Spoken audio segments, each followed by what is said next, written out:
Everyone, good morning, welcome back to my channel. আশা করি সবাই ভালো আছো, আমিও ভালো আছি। আজকে রান্না দিয়ে স্টার্ট করলাম ভিডিওটা। আজকে করছি হচ্ছে পুঁই শাক চিংড়ি মাছ দিয়ে। ওটারই সব ভেজে টেজে রেখে দিয়েছি, একটু গাঁঠি কচু দিয়েছি, কুমড়ো আলু এগুলো হালকা করে ভেজে তুলে দেবো, তারপরে একটু ফোড়ন দিয়ে নাড়াচাড়া করে নেবো।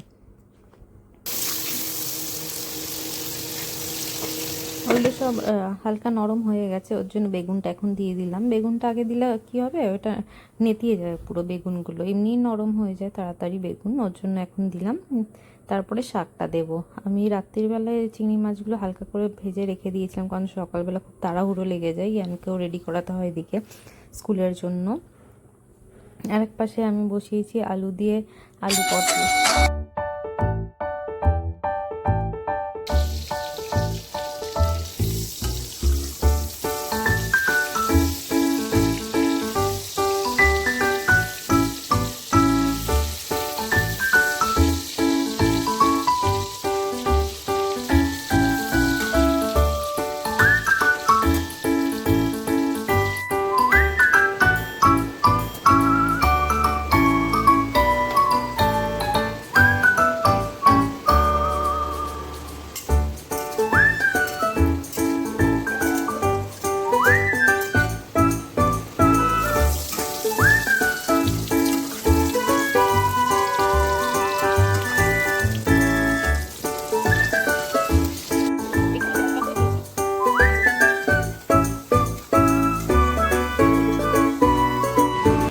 মাছ হয়ে গেছে আমার, এবার বসিয়েছি চিকেন স্টুটা করব। আর হচ্ছে একদিকে পুঁই শাক চিংড়ি দিয়ে, এই যে দেখাচ্ছি, প্রচুর জল ছেড়েছে পুঁই শাকে। নিয়ে এসেছিলো পুঁই শাকটা, খুবই কচি ছিল, তাও তো আমি একদিনকে গ্যাপ দিয়ে করলাম, তো দেখছি ভালোই আছে, নাহলে অন্য টাইম পেকে যায় বা কিছু একটা, বাট ভালো আছে, করে নিচ্ছি। আর এখন গিয়ে ইয়ানকে উঠাবো, অলরেডি 7:15 মতন বেজেই গেছে। আর যেমন লেট হয়ে গেছে, এমনি 6:30টায় দিয়ে অ্যালার্ম, 6টার মধ্যে ঘুম ভেঙে গেলে উঠে পড়ি, কিন্তু আজকে আর ঘুম পাইনি, সে 6:30টায় ঘুম ভেঙেছে, উঠেছে। পুঁই শাক অলমোস্ট রেডি আমার এখানে, আর একটুখানি কষাবো, কষিয়ে তারপরে নামিয়ে দেবো। ইয়ান বেরিয়ে গেছি সব কাজ টাজ সেরে, ইয়ানের তরকারিটা শুধু বাকি আছে, ওটাই করছি। অর্ধেক গ্যাসে চাপিয়ে দিয়ে বন্ধ করে এসেছি, আবার গিয়ে চালাতে হবে। আর সোনা, এদিকে তাকাও একবার, গুড মর্নিং বলে দাও। চলো, আজকে আছে ম্যাথ এক্সাম আছে আজকে। না, ওয়েদারটা কেমন যেন একটা হয়ে যাচ্ছে, চারিদিকে কেমন ধোয়া ধোয়া, কুয়াশা হলে যেমন হয় অমনি হয়ে আছে, বেশ সুন্দরও লাগছে, তাই না শোনো? ভালো লাগছে বলো?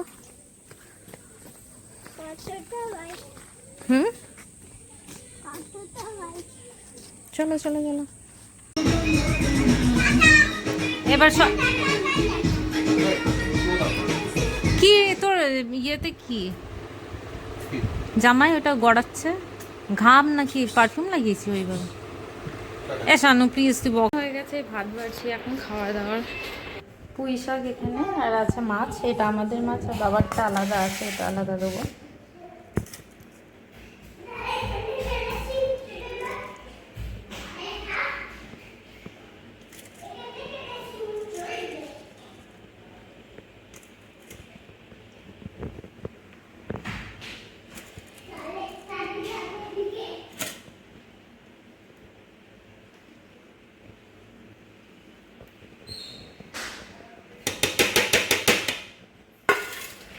বাবাকে গিয়ে দিয়ে আসবো।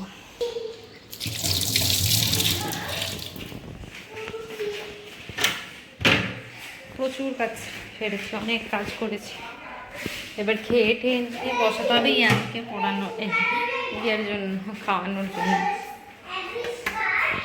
ঝোল, মাছের ঝোল, তার বাবাকে দিয়ে আসবো, তারপর আমি খেতে বসবো। তারপরের দিন চিকেন রান্না করছিলাম, চিকেন অনেকটাই ছিল, ওর জন্য ভাবলাম চিকেনই করে নিই দুবেলার জন্য। আর বাবার আর রিয়ানের আলাদা হবে, কারণ চিকেনটা তো আগের দিন আনা ছিল ওর জন্য। তো আগের দিন তো পুঁই শাক করেছিলাম চিংড়ি মাছ দিয়ে, তো অনেকটাই তোমার চিংড়ি মাছ বেঁচে ছিল, তো কী করবো ভাবলাম একটু রসা রসা করি চিংড়ি মাছের। এই একটু মশলাপাতি দিয়ে অল্প একটুখানি আলু দেবো, দিয়ে ভালো করে ওটাকে কষিয়ে রান্না করব। তো এই দিকটায় তো আমি চিকেন বসিয়ে দিয়েছি, আগে মশলাপাতি সব কিছু কষিয়ে নিয়ে এবার চিকেনগুলো দিলাম। আগের দিন ম্যারিনেট করে রেখে দিয়েছিলাম আমি চিকেনগুলো, টক দই আরও হলুদ নুন এসব দিয়ে। আর মশলাটা কষিয়ে দিয়ে দিলাম চিকেনটা। আর এক সাইডে বসানো আছে তোমার চিংড়ি মাছটা, একটু কষা কষা করবো। এই যে এটা হচ্ছে চিংড়ি মাছ, জল দিয়েছি হালকা হালকা, একটুখানি হালকা না অনেকটাই মানে শুকাতে হবে, পুরোটাই জল যতটা আছে সব শুকিয়ে নেবো, তাহলে খেতেও বেশ ভালো টেস্টি লাগে। অনেকদিন ধরে এমনি ইচ্ছা করছিল। আর একটা হয় যে বাটিতে মানে বাটিতে ভাপা বা কিছু একটা বানাই, ওইটা আমি কখনো ট্রাই করিনি, করবো একদিনকে ভাবছি, ইচ্ছা তো আছে। আর এক সাইডে ওইটা অলরেডি হয়ে গেছে, নামিয়ে আমি ইয়ানেরটা বসিয়েছি। আর বাবা তো মাংস খায় না, বাবার জন্য মাছ করা আছে। হয়ে গেছে আমার, এই শানুকে এখন খেতে দেবো, ইয়ানের আসার টাইম হয়ে গেছে। তো ভাত গরম করতে বসিয়েছি, আর শানু ভাতটা বেড়ে যাবো ইয়ানকে আনতে। এখনও বেরাইনি, ফোন করেছিলাম, লেট হয়ে গেছে।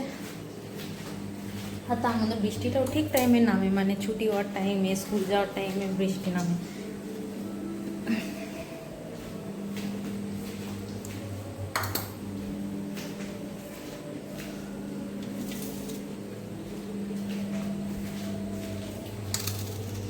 মাংসর ঝোল, এখানে চিংড়ি মাছ করেছি একটু আমি আলু দিয়ে, আর কালকে পুঁই শাক ছিল ওইটা একটু গরম করে দেবো। কি বানিয়েছিলাম যেন, উচ্ছে চচ্চড়িও বানিয়ে রেখেছি, দেখি এটা যদি খায় তো খাবে। কালকে তো নিরামিষই বানিয়েছিলাম, নিরামিষ দিয়ে দেবো সবাইকে। আজ শানু চিয়া সিড খেতে ভুলে গেছে। এখন একটু মনে হচ্ছে কমেছে বৃষ্টিটা, এখন চলে আসলে ভালো হয়। এই শানুও বেরাবে আর এখনো আবার এবার বৃষ্টিটা নামবে।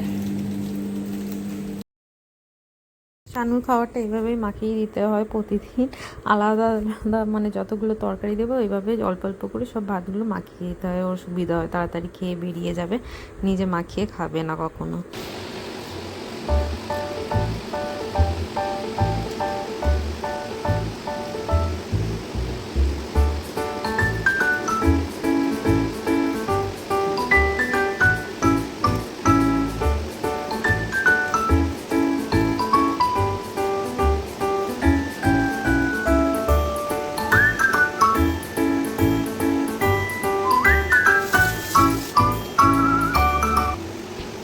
মাখানো কমপ্লিট আমার বড় বাচ্চার জন্য। এবার যাবো জ্ঞানের, বৃষ্টিটাও চলে এসছে, ওকে স্নানও করিয়ে দিয়েছি। এই দেখো আমার সোনাটা চলে এসছে, স্নান হয়ে গেছে, গুড বয়। আবার আমি যেটা টিভিতে দেখি ওইটা আবার ও ইয়ে করে দিয়েছে, চালিয়ে দিয়েছে যাতে আমি দেখতে পাই, তাই না? ওর ফ্রুটস খাওয়াও ডান, ওর বাবাও বেরিয়ে গেছে, ইয়ানের ড্যাডি, তাই না? তুমি অন্য কিছু দিয়ে দেবে, ওইজন্য আমি চালিয়ে দিয়েছি। আচ্ছা, তুমি বললে এক্সাম কেমন হলো নানু? টেস্টি। টেস্টি আবার এক্সাম হয়? বলো ভালো। টেস্টি ভালো। টেস্টি তো খাওয়ার টেস্টি হয়। টেস্টি ভালো হয়েছে। হ্যাঁ আচ্ছা ঠিক আছে, টেস্টি ভালো হয়েছে, ওর খাবার নাই। এক্সাম নাকি? জল খাও, জল এক ফোঁটাও খাচ্ছ না স্কুলে শোনা। আমি একটুখানি টিভি দেখবো, তারপর টাইম হলে ননকেও খাওয়াবো, আমিও খাবো। আমার কোথা থেকে পড়ছে জল? এই যে উপর দিয়ে শুয়ে রেখেছি, খাও জল খাও। হচ্ছে রাত্রিরের তরকারি আমার বাবার জন্য, মানে শ্বশুরমশাইয়ের জন্য, পটল আর আলু দিয়ে। আর সকালে শানুর জন্য করে রাখলাম, ওকে দুটো রুটি করে দেবো, ওইটা দিয়ে খেয়ে নেব। আর আমরা তো এমনি এই খাই কেলগসের দুধ। এখানে রুটিও হয়ে গেছে। এই যে তেমন একটা ভালো রুটি আমি বানাতে পারি না, যেমন পারি তেমনই করি।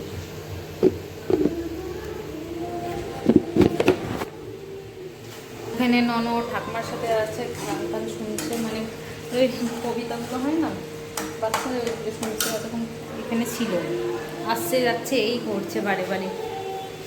মাথাটাও প্রচণ্ড ব্যথা করছে, না কেন ঘুমিয়েছি দুপুরবেলা, তাও যেন মাথাটা প্রচণ্ড ব্যথা করছে।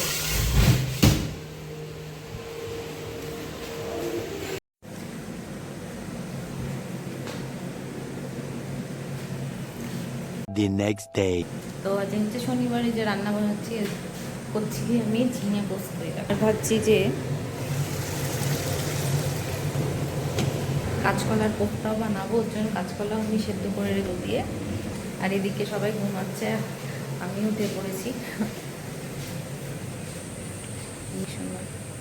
কেন ঘুমাচ্ছে, আজকে স্কুল ছুটি যেহেতু শনিবার, তো ঘুমাক যতক্ষণ ঘুমাতে পারে, কারণ টাইমে তো টেনে ছেড়ে তুলে দেওয়া হয়।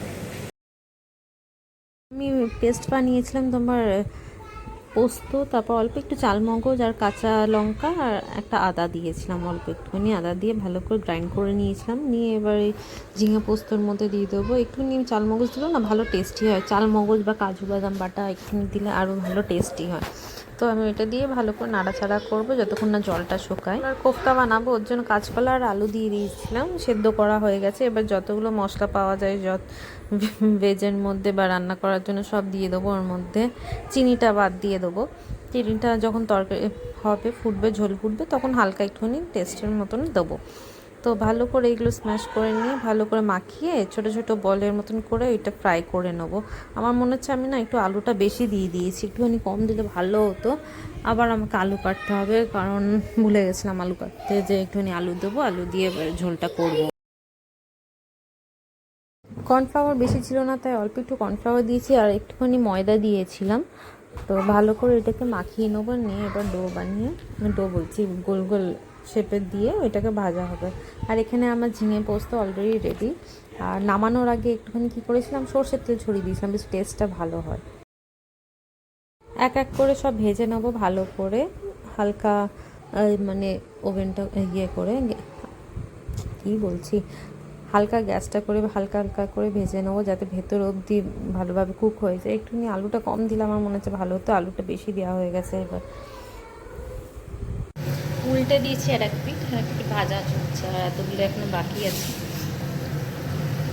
কিছু রসুন পেঁয়াজ এগুলো দেবো না, আদা বাটা দেবো, আর পেঁয়াজের পেস্ট আমি করে রাখি, ওইটাই দিয়ে দেবো।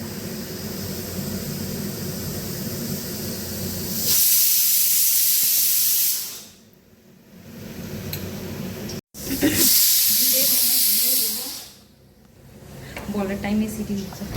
আর একদিকে বসিয়েছি আলু সেদ্ধ, কারণ একটুখানি স্ম্যাশ করে ওর মধ্যে দিয়ে দেবো। ওর জন্য ভাজা চলছে, একটা অলরেডি উঠিয়ে নিয়েছি।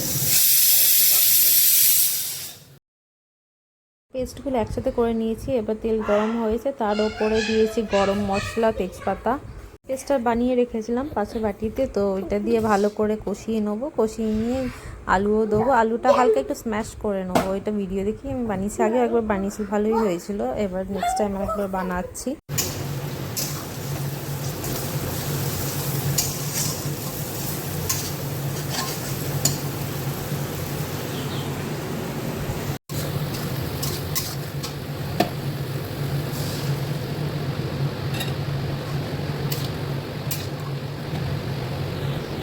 বড়াগুলো এবার সব দিয়ে দেবো, জলটা ফুটে উঠেছে।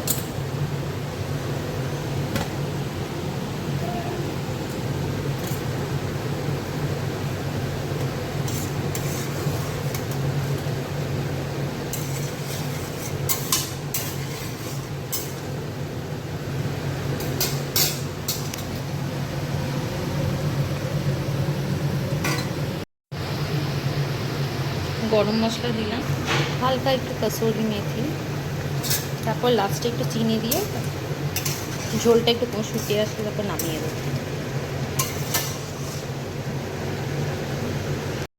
জল দিয়ে দিয়েছিলাম, তার মধ্যে যখন জলটা ফুটে গেছে তখন সব যেগুলো ভেজে রেখেছিলাম কোফতাগুলো, ওইগুলো ছেড়ে দিয়েছি।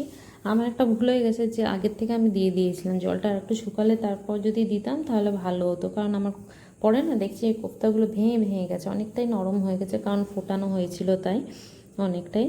তো হয়ে এসছে, শুকিয়ে এসছে প্রায় ঝোল আমার। লাস্টে দিয়ে দেবো ঘি, আর খুব সুন্দর টেস্ট আসে। আর নিরামিষে একটুখানি ঘি চিনি না দিলে না, মিষ্টি মিষ্টি না হলে ভালো লাগে না, আমার তো ঠিক ভালো লাগে না, জানি না অন্যের কেমন লাগে না লাগে। এই যে আমার কোফতাগুলো অনেকটাই নরম হয়ে গেছিলো, যেহেতু প্রথমেই দিয়ে আমি নাড়াচাড়া করে নিয়েছিলাম, এটা লাস্টের দিকে দিলে আমার এটা মনে হয় ঠিক হতো। একটু ম্যাগি খেতে ইচ্ছা করছিলো, ওর জন্য ভাবলাম একটু বানিয়ে নিই নিরামিষ। তো এখানে আলু ঠালু কেটে রেখেছি, ম্যাগিও সেদ্ধ হয়ে গেছে। এবার হালকা করে ফ্রাই করব, তারপরে সবাই মিলে খাওয়া হবে ম্যাগি। তাই করেছি। এবার চলো তাহলে ভেজে ফেলি। আলুগুলো অলরেডি ভাজতে তো দিয়ে দিয়েছি, নরম হয়ে গেলে তারপরে ওইটাকে দেবো, ম্যাগিটা আর কি। দিয়ে যদি ইয়ান খায় তো খাবে, কারণ ও ঝাল তো তেমন একটা খেতে পারে না, মাঝে মাঝে একটু খায়। তো এইভাবেই আমি বানিয়েছিলাম ম্যাগিটা। তো খেয়ে ঠেয়ে নিয়ে তারপরে আমাদের ইচ্ছা হচ্ছিল একটু বেরানোর জন্য দুপুরের দিকে। তিনজন মিলে বেরিয়েওছিলাম, গিয়ে আমার অনেক দিন ধরে মোমো খেতে ইচ্ছা হচ্ছিলো। তো তিনজনে মিলে বেরিয়ে মোমো টোমো খেয়ে, এদের অবস্থা দেখো কী করছে দুজন মিলে। তারপর আমরা বেরালাম।